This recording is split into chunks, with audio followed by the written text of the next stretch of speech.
faced some complicated past few weeks with eyes issues and a rough weekend on the Davis Cup. How do you feel coming into this tournament? Well, I'm just glad that I don't wear sunglasses while talking to you guys, which was the case after the match in Dubai, and there was a couple of not easy weeks for me health-wise, but it was due to a lot of going on the court and off the court that caused maybe a weaker immune system that was more prone to those kind of infections, and it has happened first time, honestly, in my life to have some kind of issue with an eye, and after that, it was the Davis Cup, and it was not physically very easy those 3 days, but all in all, I feel good. I feel already adjusted to the time zone of the West Coast, and I've been here for already several days. And going back to normal, hopefully I'll be able to play at my best from the beginning. You give a pretty impassioned defense of Victor Troicki when he had the situation with WADA. So obviously, I'm curious to hear your views on Sharapova and her situation and how you think that should proceed. Yes, well, I mean, this has been a talk of the tennis world for the last couple of days, and those kind of news caught us all by surprise, and I think I can talk about Maria and her situation from two perspectives. First, as a friend, somebody that knows her for a long time, and of course I do feel sorry about what's happening with her, and I know that she has always been very responsible and aware towards herself, towards the sport, very disciplined, very kind of hardworking, had hardworking ethics, and love what she does, and she believed, and she still does believe, that the hard work really pays off, and that's what gets her titles. So as a friend, I really hope that she'll find the best possible way. I thought she was very courageous, and it was very human and brave of her to go out and take the responsibility and say what has happened, and she did admit that she made a mistake with her team, and I think don't have to blame WADA for anything. I mean, it's completely normal to expect that under these circumstances, the player that has made this mistake has to suffer certain kind of consequences, and she's aware of that. She has approached this very maturely, so I really admire that. On the other hand, from the different perspective, I talk as somebody that is involved in professional tennis and sport for so many years, that always believed that in clean and fair sport. So I do hope that. I mean, obviously, I can't speak about the details because I don't know. I know as much as you guys know, and whether or not she was aware of the changes, but certainly if there was a mistake, and if she was thought to be positive on the doping for a certain substance, then there should be certain kind of consequences for that. But again, I'm not here to talk about whether or not she needs to be away from the courts for certain periods of time. I leave this to WADA and to anti-doping agency and organizations that are responsible for that. Circling back to something you said earlier about getting acclimated and getting used to the time change. As much as you guys crisscross the globe, how long does it usually take you to get acclimated, and has it gotten easier over time? Does it get harder over time? And what are some of the things you do to make sure you're rested and ready when play starts? Well, there are certain kind of theories going around. I heard about the theory of necessity for the body to get acclimated to a certain time zone, certain hours, that you need as many days as many hours that you change. So basically, if you're going to Australia for 10 hours difference, in relation to Europe, then you need 10 days to really get get your body used to it. But I think from my personal experience, you can do it much quicker. Obviously, if you it's it really does depend how you. I believe in nutrition and the hydration and the mental side of it. If you prepare yourself for going already to that place, you set your clock, watch to that time zone, and you really kind of devote yourself already to that part of the world, then it seems easier. At the beginning of my career, I struggled more, but I felt like with certain different adjustments and things that you're finding out that it's easier. But again, the experience kicks in as well. I think that all the tennis players are required to acclimatize as soon as possible, because that's part of our part of what we do and part of our schedule, and you can't afford yourself to waste too much of your time. So fortunately, before this tournament, we have 6-7 days depending on where you are. That part, the week before we play Davis Cup in Europe, so it's more than enough really to get yourself ready. Since 2007, you've been in the finals here, I think, 5 times, and you won it 4 times. And if you win again this year, you'll be the winning player in this tournament. Can you talk to me about what it is about this tournament that plays in your game, and why you've been so dominant here, and then I got another topic to ask you after that? Yes, well, the conditions are I think pretty suitable to my style of the game. I like to have a little bit more time to construct a point. The game is based on a baseline, and the speed of the court, the surface. It's just I feel comfortable on the court, especially in the afternoon night matches when it's a bit slower. The ball bounces high, so as well. I grew up on clay. I grew up with a high bounce, so I feel comfortable playing on these courts. And also the overall off the court feeling, seeing what this tournament is doing for players, and setting up a really high standard of quality of organization, attracting more fans, increasing the attendance each year. It all plays in the favor of excitement and really kind of feeling of looking forward to perform and to play in such circumstances in front of people that really appreciate you being there. And these fans are truly great. I mean, you can see how much they love tennis, and being on every practice session is full.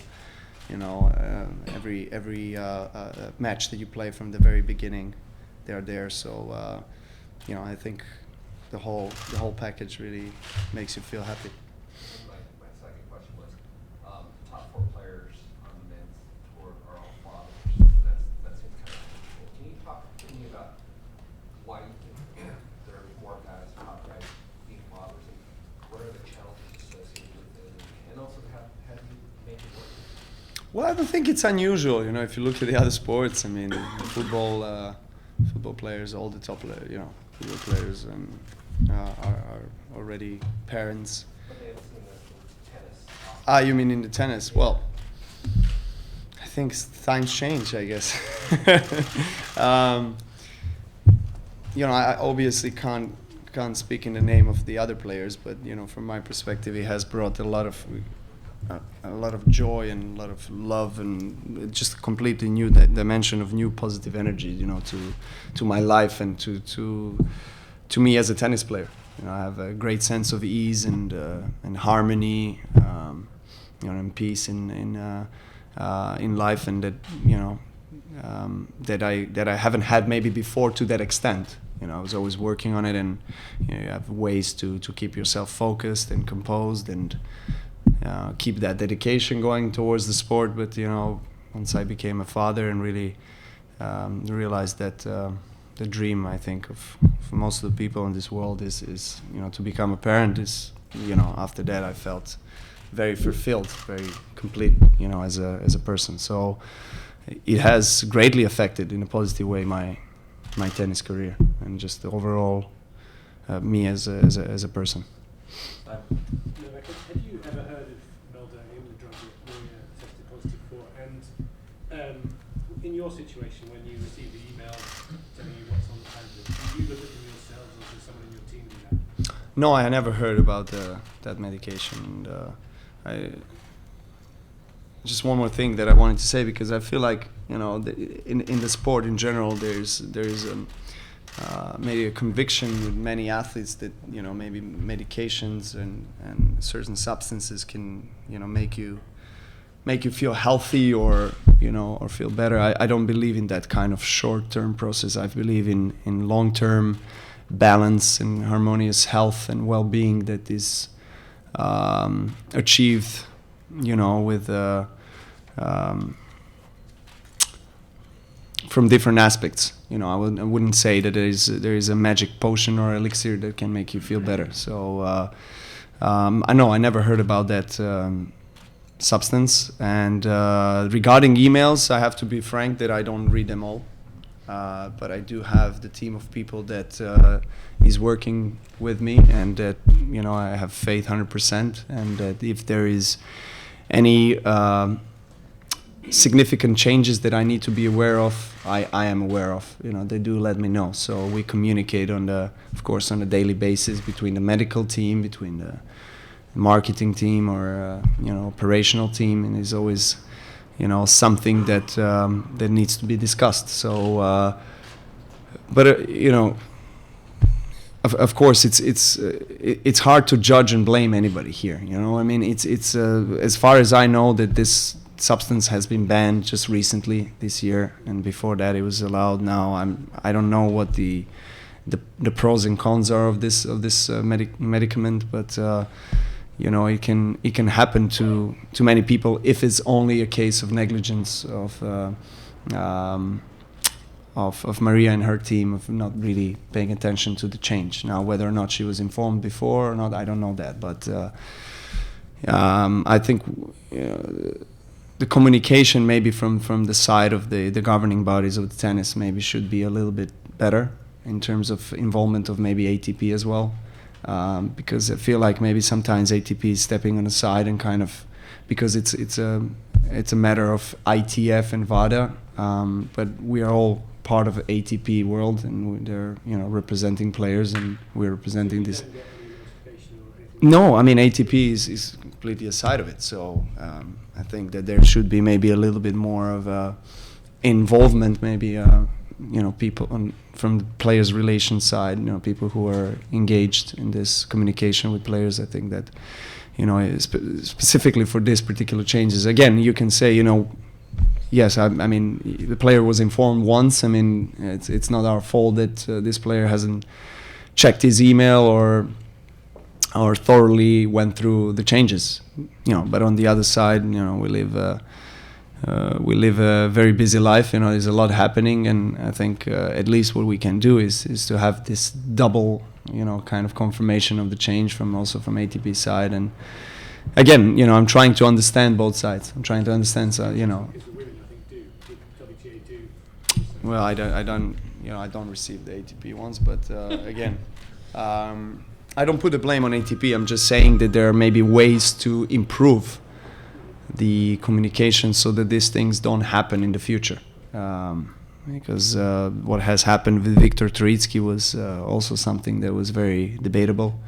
And I mean, I know him since I was 7 years old, so I know him like my own brother. So I can, you know, claim that he never has done or taken something that, you know, would be banned, and which he didn't as well. He was banned for 18 months for, you know, for kind of refusing to give the blood sample that day. And he got the verbal confirmation from that lady that was working for WADA that he can do that because he was feeling bad. So because of this, you know, small certain situation and circumstances and negligence of somebody, you know, a player suffers for 18 months ban. So, you know, those kind of things, you know, need to be communicated better, I think, in order to not to kind of damage the player's career.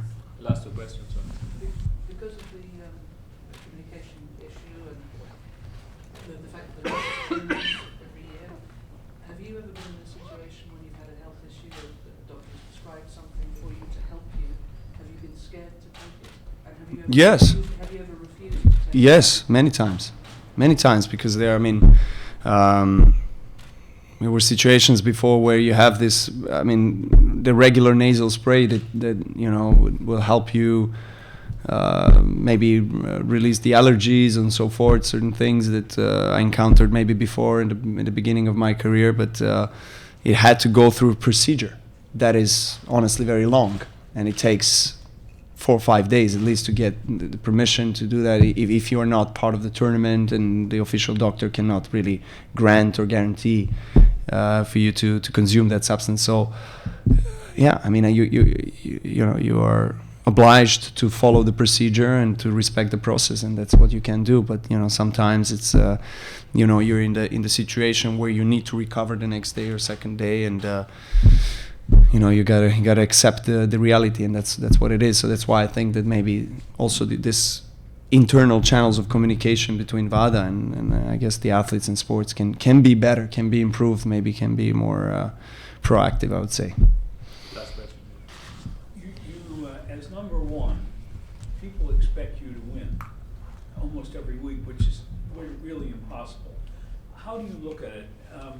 The slams, of course, are very important, but each week when you go to a tournament, you say, I have to win this, I'm supposed to win this, and do the four majors take on a different philosophy?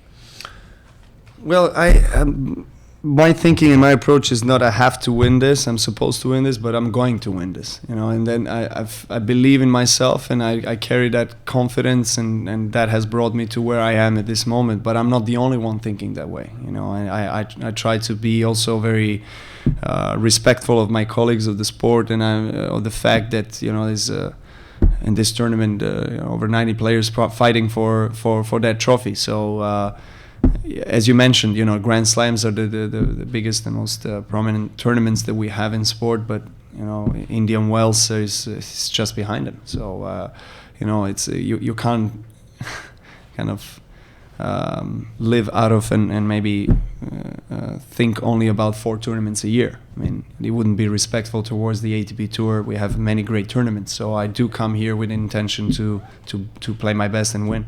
Am I right that, you don't go in saying, oh, this one doesn't matter? No. I mean, that's the way I've been brought up, and that's the way I've been taught to think, and I grew up in this kind of circumstances where I do really appreciate every moment spent on the tour, and every tournament that I play is well planned and organized, and I'm not going to a tournament just to perform and get the appearance and go away. I'm really trying to always give my best, because I understand that there is I think if you put yourself in a position to really understand the other sides of tournament organization, I think help the fact that my family is to run 4 years the tournament helped me to understand even more this side of it. That perspective of needing to satisfy the sponsors, the fans, bringing the top players, how much effort you need to put into there. So when they come and actually they don't put an effort and then go away and take the money, it's really it's not respectful, and it's not there's no integrity behind it. So I try never to do that, and always have in the back of my mind wherever I go there's a far more reach to many more people that are coming to see me play, pay tickets, and so that is always in the back of my mind. That's what makes me even more motivated to play at my best. Thank you very much. Thank you.